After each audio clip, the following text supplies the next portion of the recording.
This video is made possible by our generous supporters on Patreon. Check out patreon.com/NWR for all the details.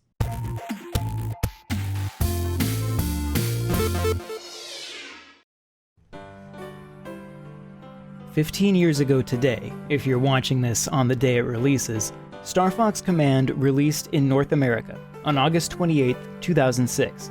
It had released at the beginning of August in Japan and would arrive in other regions over the course of the next few months. It received generally favorable reviews. Dr. Jonathan Metz of what was at the time Planet GameCube, just before the name changed to Nintendo World Report, awarded Star Fox Command an 8.5. While no one knew it at the time, Star Fox Command would serve as a sort of bookend for the series. From a story standpoint, it presented an array of different endings for the classic Star Fox team. The gameplay allowed players to return to some of the earliest concepts behind Star Fox, taken from the then unreleased Star Fox 2. And the developers themselves at Q Games were led by Dylan Cuthbert, one of the original developers behind the production of the very first Star Fox game, in addition to Star Fox 2. While the series would continue on, Star Fox Command represented the end of Star Fox as an evolving story and regular franchise within the Nintendo pantheon. Despite this, there is very little documentation on the development of Star Fox Command. I wanted to know the story of this game, and with very limited resources online, I decided I'd need to go get the story myself. I've rounded up as many of the original developers as I could get a hold of. Some of them are still at Q Games, and others are off working on their own projects. The unique angle we have here at Nintendo World Report is that, well, we're old. Our site was in attendance when it was announced as Star Fox DS at E3 2006. We played that demo, and we reviewed the game at launch.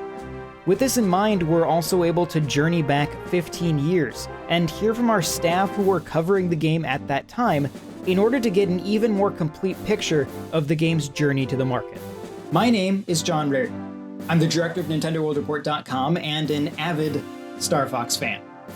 The series has always held a special place in my heart, and I've long been curious about this too often forgotten DS entry.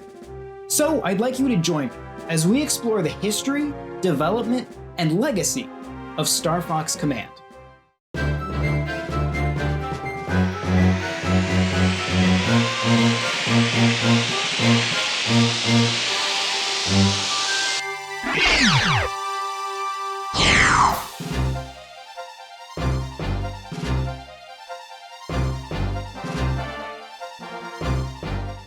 The year was 2002. Star Fox Adventures released on the Nintendo GameCube in the fall. It had been built on the back of an original IP from Rare called Dinosaur Planet. It reviewed well, and was considered one of the most visually impressive games on the system. But where the previous two Star Fox games at the time had taken influence from arcade games like Starblade, Star Fox Adventures was heavily influenced by The Legend of Zelda: Ocarina of Time. While the game itself was generally considered to be good, it wasn't the direction fans were looking for out of Star Fox. With this in mind, the next two games would make an effort to get the series back into the R-Wing, while maintaining a push towards new and different experiences. The first of these would be Star Fox Assault, developed by Namco for the GameCube as a direct sequel to Adventures.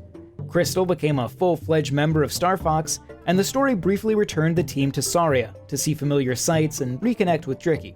Meanwhile, as Star Fox Assault was partway through development, Nintendo was about to task a familiar face with bringing the series to a handheld for the first time, and at the same time, resurrect a game that had gone missing 10 years prior. Dylan Cuthbert founded Q Games in September of 2001. Happy 20th anniversary, by the way, fellas. In the mid-90s, after working on a variety of Argonaut and Nintendo titles, including X, Star Fox, and Star Fox 2, Cuthbert took a job at Sony America, where, among other things, he developed the very technically impressive Rubber Duck demo for the PS2, which was shown at the Tokyo Game Show in 1999. This relationship seems to have carried forward into the early days of Q Games, whose early work involved tech demos for the PSP, and yes, still featured a Rubber Duck. In 2004, as Q Games was wrapping up development on the Game Boy Advance game DigiDrive, or Intersect depending on where you live, they were approached by Shigeru Miyamoto himself about prototyping a new Star Fox game. Suddenly Miyamoto called us up and and I went to visit him and had a meeting with him, and he said, we've come up with this new machine, and we'd really like you to make Star Fox for it. This machine was the Nintendo DS, which would be released at the end of that year. A full Star Fox game would be the biggest project Q Games had ever worked on, but given Cuthbert's history with the series, Miyamoto was interested to see what they could do. The team spent the next 3 months building a prototype in the style of the original Star Fox for the Super Nintendo, but on Nintendo DS. The original experiment we did was basically like a typical Star Fox level. So we thought, we thought that maybe Miyamoto wanted just like the traditional game, like the original Star Fox, so it's on rails, and we had this like space elevator going down into like Corneria, I suppose, and then you were flying along the space elevator and like flying, left and right, just on rails basically, but then you had like aliens coming up and and that kind of stuff, and it all looks very much like the original Star Fox, same color scheme, similar kind of, not low poly, because we obviously had more polygons to use, but a similar style, of game. Rhodri Broadbent, who would go on to become an enemy and player control programmer on Star Fox Command, joined the team at this point, and recalled playing that early demo. I joined whilst that on-rails tech demo was mostly done, so I was able to try it out. In fact, it was the first thing I ever played on a Nintendo DS. While seemingly everyone who played that initial demo was impressed by it, Miyamoto wanted to push the game in a slightly different, though still very familiar direction. And he said, that's very good, but... While Star Fox Command would of course be a new original entry in the series, many of its underlying principles came from a very old source. Miyamoto always felt, because Star Fox 2 hadn't come out at that point, that there were a lot of ideas in Star Fox 2 that didn't see the light of day, and so he kind of felt that there were things that he still wanted to explore in that kind of world and that kind of setup, and that's how and he thought that maybe the DS was the perfect platform for that. Star Fox 2 had turned the original rail-line design of Star Fox on its head, offering instead full 3D flight along with exploration of enemy capital ships and the surfaces of planets. Enemies were taken on in free-form strategic combat from a map screen which showed the entirety of the Lylat system. Even today, the ambition of Star Fox 2 is hard to ignore, and despite its long stay in limbo, its influence on the games that followed is clear. Since being cancelled shortly before its release, Star Fox 2 is now, of course, playable via the SNES Classic and the Nintendo Switch Online service. But prior to 2017, while various builds have been leaked online and completed by fans, the only people with a complete, authentic copy of Star Fox 2 were Nintendo and Q Games. They gave us one of the original ROMs, the final ROMs from Star Fox 2. We have it around here somewhere, but it doesn't boot anymore because it's in EEPROM, and of course they just degrade over time. I asked Rhodri about this fabled copy of Star Fox 2 as well. Yeah, I can clearly remember the handwritten label on the cartridge. That was very cool to me. The planners would occasionally boot it up for reference, but I think mostly for the atmosphere and ambiance of the game rather than to study these specific features. For Rhodri, who had only just landed a job at Q Games, walking into developing a Star Fox game was a remarkable experience. For me, personally, it was a literal dream come true. My dad bought me Star Fox, Star Wing in the UK, right when it came out when I was a young teenager. I loved it so much that I remember I would doodle R-Wings in the margins of my school books all through secondary school. Low poly spaceships is about the extent of my sketching skill. Jump ahead a decade or so, and I was making R-Wings move and shoot on the latest Nintendo machine. Star Fox 2 wouldn't be the only source of inspiration the team would turn to. There was a sense that they were going back to classic Star Fox. And with that also came the games that had inspired the original. But we also, at the same time, we also got a Starblade, arcade unit as well, like Namco Starblade arcade unit, because that was also quite influential in Star Fox. If anyone out there hasn't played Starblade, they should try and find a way to play the original arcade Starblade, not the PlayStation version or anything like that, but the original one is so good. Because if you play Starblade and you play Star Fox, the core is pretty much the same. Okay? And it was quite unique at the time. So you shoot at scripted enemies that come in, and they flash when they hit, which was, at that time, no one really did that. So, I mean, that was stuff I actually brought in the original Star Fox. I mean, it's only the core, because then Star Fox expands it completely, because it's more free form, it has more of an adventure, and it has items are dropped, and there's a lot more scripting going on and stuff. But that little core is really the same as Starblade, I think. And before then, it comes from Star Wars, the arcade version of Star Wars. So we had Star Wars, then Starblade, and then you have Star Fox. The Star Wars, it's almost like an evolution, right? Yeah. And we had the Star Wars arcade cabinet in Argonaut Software in London as well. So we'd played the hell out of that. For us, as the programmers, from Argonaut, we were very well versed in that kind of game.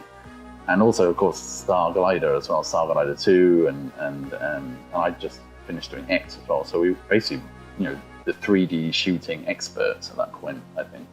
And then Namco's Starblade was in the arcade just as we were beginning the development of Star Fox. Yep. And we looked at that and we go, okay, that's got some great ideas. Okay, let's take a few of those, and then a few of these, and a few of those, and a few of that, and then layer it all together with all the Nintendo characters and stuff, and that's how it formed, basically. So, with a clear goal of utilizing the then unreleased ideas from Star Fox 2, and trying to harness some of that classic Star Fox magic through its original inspirations, the teams at Q Games and Nintendo set to work. Now there was just the little question of deciding how best to play Star Fox on this upcoming Nintendo handheld that was full of weird new features. The earliest prototype used the D-pad for a more traditional style of Star Fox control, but this was still quite a while before the DS had launched, so the hardware was very fresh and we were keen to experiment with the touch panel and dual screens to see how they could add to the experience. Obviously in those days, very few devices had touchscreens, so there was a lot of excitement about the possibilities. We designed it from the beginning to make use of the touchscreen, and at that time no one really knew whether the touchscreen would be like something you use with a stylus or with that thumb thing they had, the thumb stylus, or whether you just poke at it, with your finger or whatever. So we just kind of tried to build interesting ideas into that touchscreen, and then kind of iterated on it. The developers knew that they wanted to make use of the touchscreen, but they weren't exactly sure how. Would it control the ship itself, or simply its aiming reticle? Would you tap the touchscreen as if it were a button? Or would you continuously drag a stylus around the screen? The team began prototyping a wide array of different mechanics that the touchscreen could be used in conjunction with. Some of the experiments and ideas were a little more out there, from Panzer Dragoon/Rez style gameplay where you would highlight the enemies you want to target in groups, to a very cinematic mode where you would use the pen to tap a target, and the camera would then keep that enemy tracked whilst you weaved it between its shots, trying to line up your counter. In fact, when I played one of the early bosses in Wii U's Star Fox Zero, I was really happy to see that they'd been able to realize that style of cinematic camera so well whilst keeping the action firmly under player control.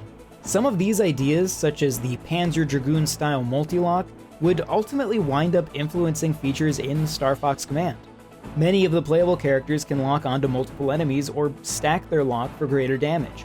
As Rairdin points out, some of these experiments actually seem to have influenced the next original game in the Star Fox series, Star Fox Zero, which, funnily enough, also includes a multi-lock if using the Black R-Wing and the ability to look around while flying along a rail line, just like Panzer Dragoon.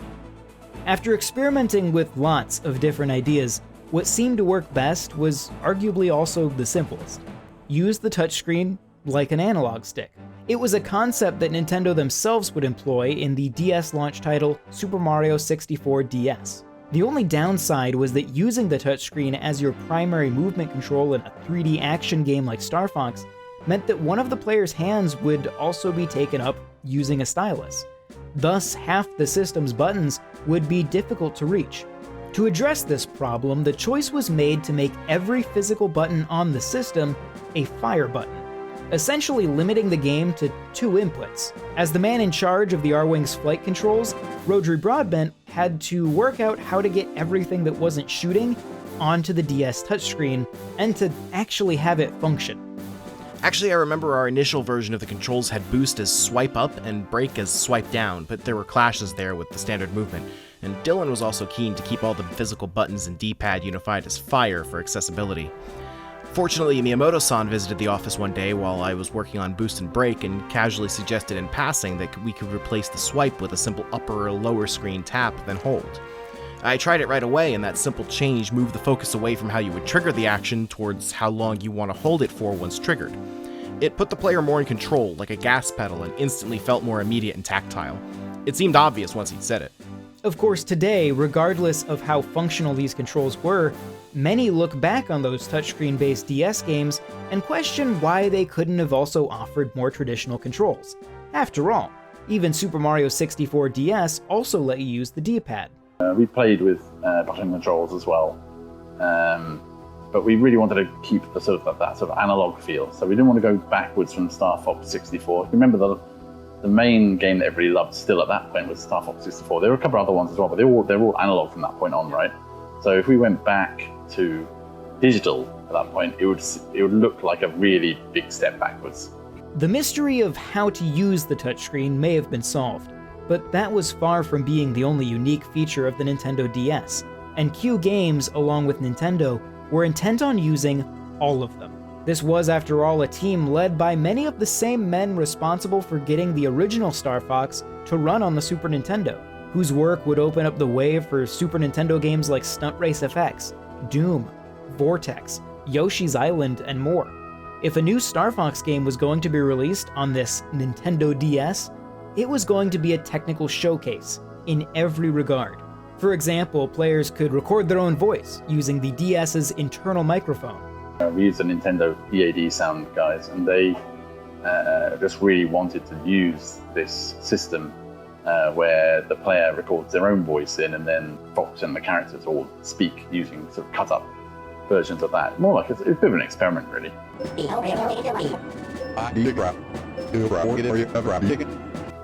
But it was simply to make use of like DS technology that hadn't, the gimmicks, I suppose, that hadn't existed before in the series. Because there's one more as well. There's the Rumble Pack. And so we basically, I think it's one of the first examples of haptic feedback actually, because we used the Rumble Pack to create like a vibration as you drew over the meteor fields on the strategy screen, and it makes it feel like you're drawing on a rougher area of the screen because it vibrates as you go over it. And I think that's one of the first examples, at least I experienced, of haptic feedback. It's not like the modern, controllers with like, especially on the Switch with all the waveforms and stuff like that. It's much more simple. So it's pretty easy. But perhaps the most demanding feature of all would be the online multiplayer. It was a feature that had been teased at the initial reveal of the DS, but took a while to materialize. I spoke with NWR Features editor Justin Berube about those early days of the Nintendo DS. I thought DS had kind of like a weak first year looking back on it. There weren't a lot of games for it. It wasn't until the end of 2005 that we got the online games we were promised when they announced it in 2004, when Reggie pulled it out and talked about all the great features and playing online. So I kind of felt like that was them like relaying the groundwork for DS was in 2005 when they launched Mario Kart DS and Animal Crossing Wild World. As a game that entered development just prior to the launch of the system and with precedent for multiplayer within the series, Star Fox Command was an obvious pick for online play. I spoke with Dylan Cuthbert about the design of the multiplayer and, well... It was a pain in the ass. It was a real pain in the ass. So right from the start, local multiplayer and online multiplayer, and also the one cartridge can play with, was it 3 other people? All of that stuff we put in because it was all the new, latest, hot tech, I suppose. The download play side of it, what makes it even harder is that you have to build another version of the game. So you have like the main version of the game, and then you have this like cut down. It's quite small. You have to really cut it down, and building that and then testing it was just laborious, and it was just a lot of hard work. At that point, Nintendo especially didn't really know how to like do QA for multiplayer games, and so it's very hard to debug. And we ended up having to debug it ourselves a lot, and our air conditioning broke down. and it was in the middle of the summer, in Kyoto summer, and it was like boiling hot. And we had 3 days where the air conditioning just broke down, but we couldn't stop because we had like milestones to hit and dates to achieve, and we ended up just buying like industrial fans and removing most of our clothes and carrying on working while we were debugging and testing. It was hell. And also making those modes fun as well, because initially we thought, we'll just do it like the local multiplayer in the Nintendo 64 version, but that just felt a bit old when we tried it, and it didn't quite work. So we added all like the weapons and the pickups and stuff like that to really kind of improve that sort of dogfighting kind of feel. When I first began working on this project, I started where any of you would. A quick Google search, a visit to Wikipedia, looking for any behind-the-scenes information I could find. I was particularly interested in concept art, but didn't really find any. I started asking about concept art, and what I uncovered was that the reason I hadn't found any was that, well, there wasn't a whole lot of it. Paul Leonard was the lead artist on Star Fox Command, whose primary task was building the 3D environments and hero ships for the game. Rather than working from pre-planned concept images, I worked directly with the hardware in order to find visuals that worked best with the system. This enabled me to give each play area its own technical or visual gimmick. The Nintendo DS may have been a significant step up from the Game Boy Advance, but of course it still paled in comparison to the GameCube, or even its own competitor from Sony, the PSP, in terms of raw horsepower.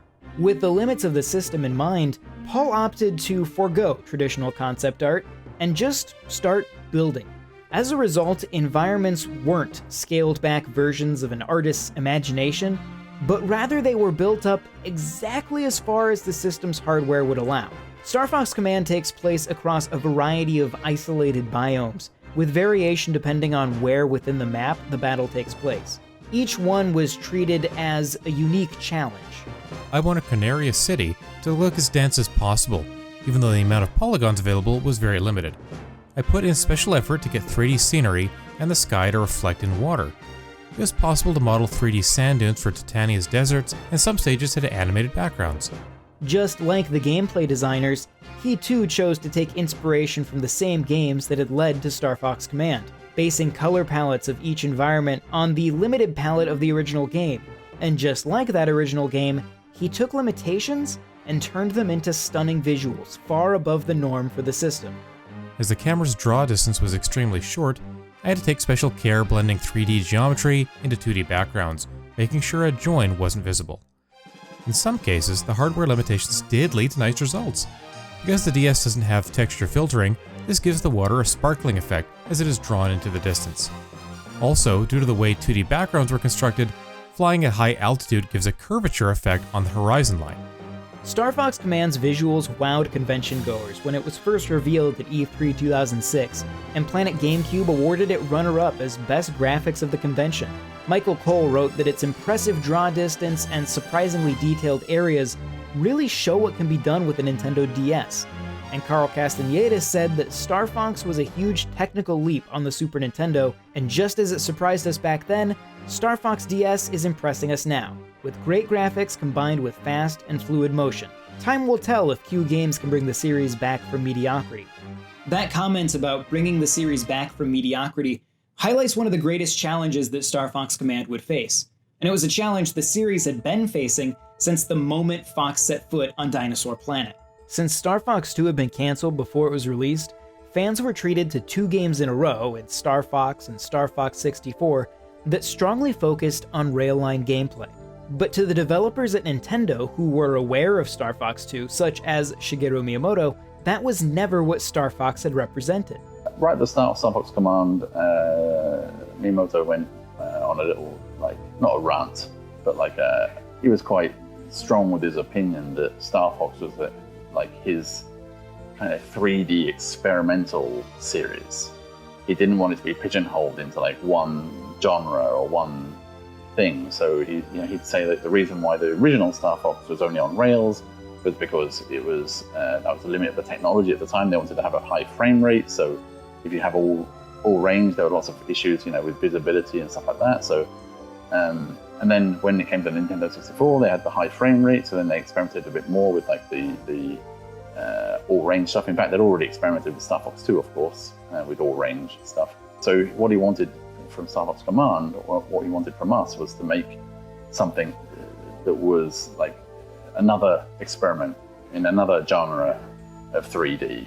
And so that's why we kind of took the Star Fox 2 ideas and then kind of pushed them to be more of a bit of a, not an RTS, but like have a little bit of a strategic kind of edge to it, with the map and the, your positioning, and also like the swapping of which ship you play for each encounter and stuff like that. And there are a lot of, if you think about it, I mean, there are a lot of like new ideas in that game, like really packed in.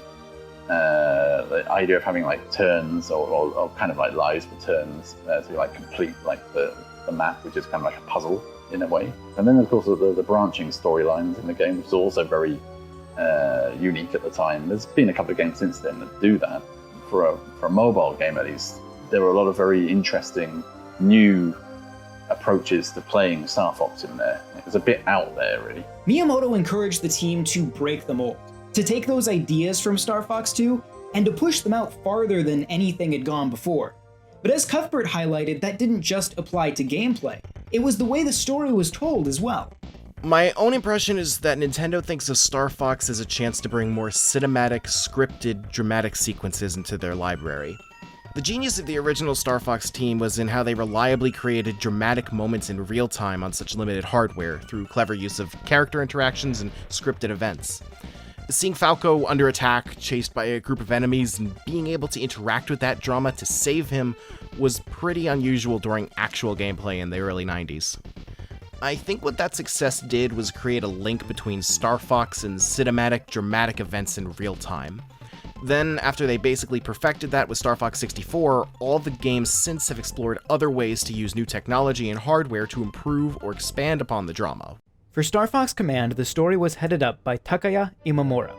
Like Dylan Cuthbert, Imamura was one of the original and most prominent figures behind the Star Fox universe, particularly when it came to the look, feel, and lore of the franchise. He came on board to produce Star Fox Command and work with the team on both the story and on the individualized ships for each character alongside Paul Leonard. Yeah, so the lore of Star Fox Command all comes from the producer, Imamura, who was like the original kind of Star Fox creator, and also the creator of F-Zero and the lore behind F-Zero and stuff like that. He worked with us, so he basically was at our office every day. So he just worked on the team with us, and he did all the story elements of the game, and helped us refine the ideas and make sure the Star Fox universe was consistent, I suppose, in that world. From the very beginning, the Star Fox series had shown a penchant for alternate storylines. The first game on the Super Nintendo featured 3 unique courses to Venom, and secret hunting players could even find hidden routes to jump across paths. Star Fox 64 pushed this further, with the player's course through the game being determined by their specific actions and performance in any given level, with 2 different possible endings. Even outside of Star Fox Adventures, which obviously took a very different approach to the story, Star Fox Assault turned in the branching paths for a more narrative-focused single course through the game. In Star Fox Command, the team wanted to see if they could convey the depth of story that Assault had achieved, but maintain player freedom through branching paths. Lots of branching paths. And at the end of each path would be a different ending, resulting in a total of 9 unique endings for the game. It's meant to be like a branching path storybook, so it's meant to be like a thing you pick up and then you play for a bit, like 15 or 20 minutes a day, and then you put it down, then you pick it up the next day and you play it again, but you go a different path. You do a different branching story, and you find out what happens if you had said no at that point or whatever. The pieces were coming together. Star Fox Command was taking shape. The player would control a huge selection of returning and brand new characters across the many locations of the Lylat system. The map system from Star Fox 2 was updated into a full strategy map with turn-based movement. As the player engaged with enemy ships, missiles, and bases, they'd enter 3D arenas, where each ship's unique abilities would come into play as they fought their way through endless swarms of enemies. Between battles, the player would be presented with a choice of what to do next. Each available path featured varied and difficult boss fights courtesy of Mr. Broadbent. I really enjoyed working on one of the late bosses called Arrowhead in the translation, which was an eel-like segmented giant. Creating it involved a lot of effort to allow it to seem like it was smoothly sliding itself in and out of the holes in the ceiling and floor of its stage. I also really enjoyed writing the AI for the Starwolf team, although I do feel like they ended up maybe a bit too good at evading the player in the final game. Every time I hear the Wolfen theme tune, I'm overcome with nostalgia and happiness. Actually, I used to main Wolf in Smash Bros. For a while because of how much I'd enjoyed my time working on that character. At one point in development, Cuthbert had wanted to include some rail line segments within the game, as well as provide more variety to the game's mothership encounters. But given the huge array of other features already being included, deadlines unfortunately just didn't allow for it. I wanted to do on-rail maps. Maybe a quarter of the maps would be on rail, maybe, the encounters. So they're not all 360-degree maps. But we just didn't have the time. So this is all stuff we kind of discovered as we were iterating through, because the game was getting quite good and quite consistent, and it had all these really cool characters. One of my favorites is Leon, with his like one-shot laser. But all the people with all their different ships and stuff. I mean, doing it that way was basically in the original Star Fox. You were just playing the one ship, and I really wanted to fly all the other ships. And so in Star Wars Command, we made sure you were able to do that, so you can fly the other ships, and with different weapons as well, so it makes it more fun and more varied. I think we managed to do that all okay, and really we just needed more variations in the encounters. So I wanted some on-rail missions, and I also wanted to just tidy up the whole mothership stuff and just make that a little bit more exciting. As the team entered 2006, Star Fox Command was finally reaching a point where it could be shown to the public, and those waiting audiences would get their first look at E3 2006, where the game would debut under the title Star Fox DS.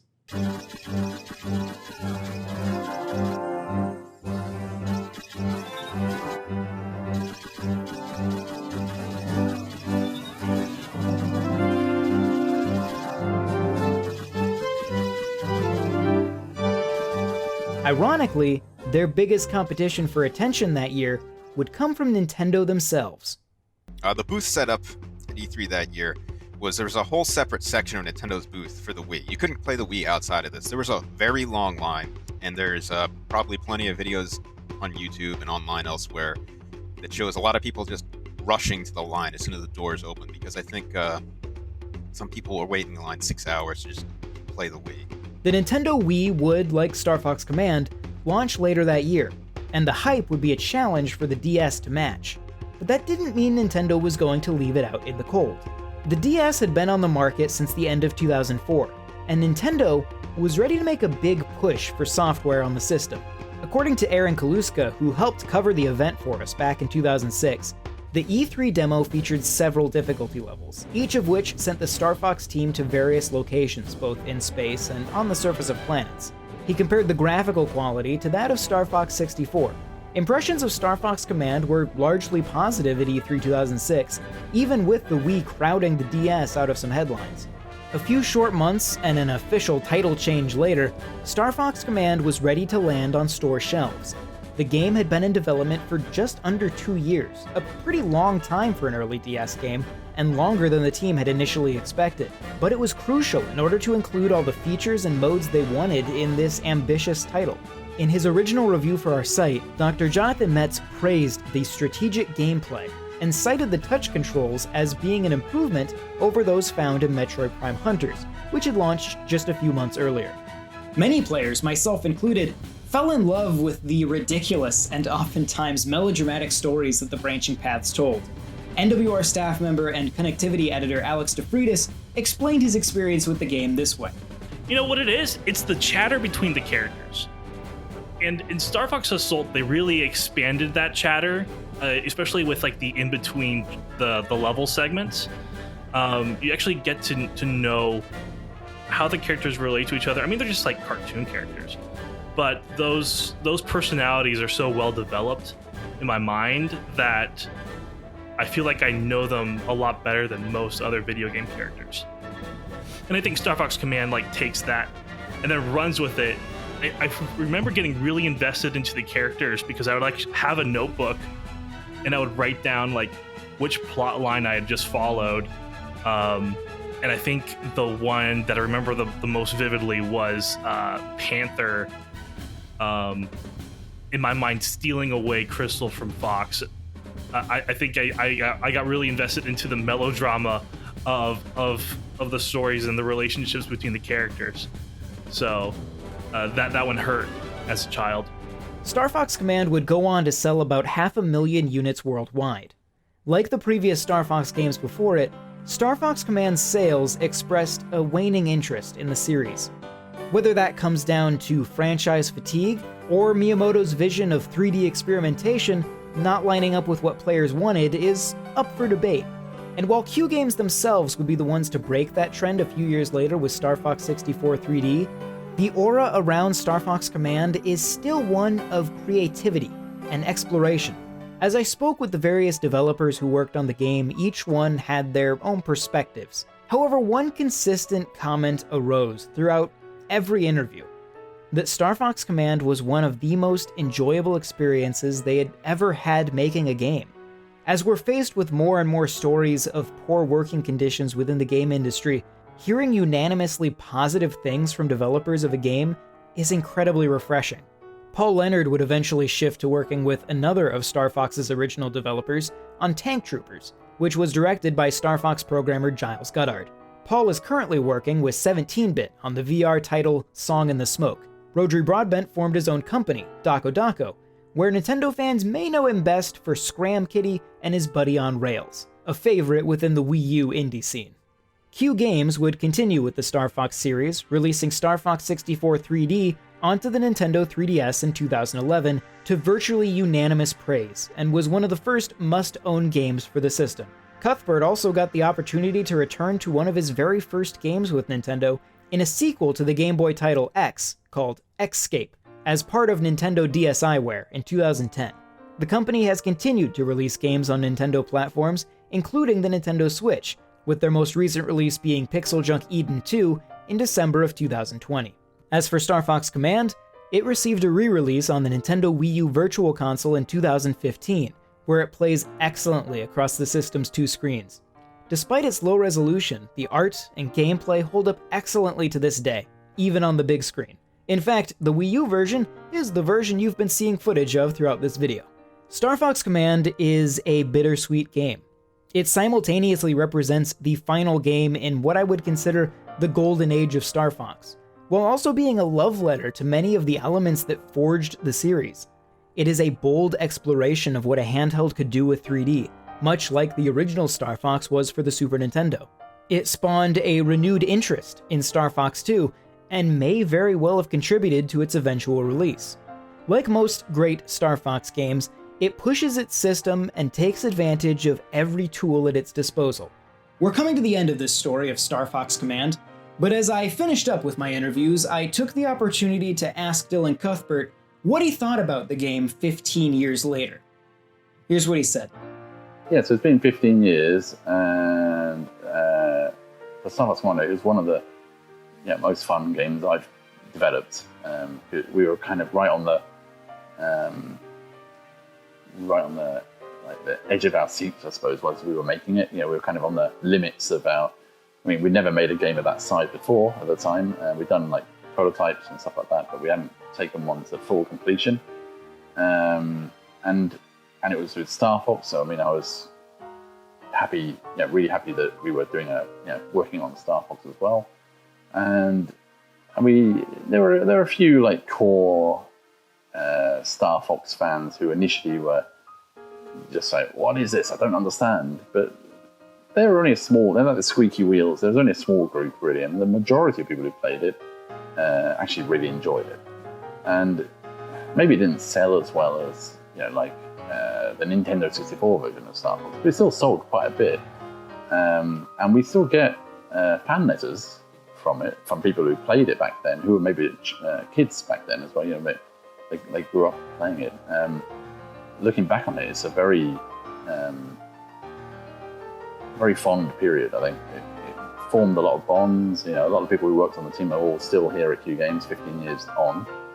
and so we just really, I think, we made a really, really nice, fun game,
This video was made possible by our generous supporters on Patreon. Did you know that Nintendo World Report is funded directly by fans like you? When you support Nintendo World Report on Patreon, you get immediate access to multiple exclusive podcasts every month, exclusive Discord channels, an early look at select content, and more, all for as little as $1 a month. Check out patreon.com/NWR for all the details.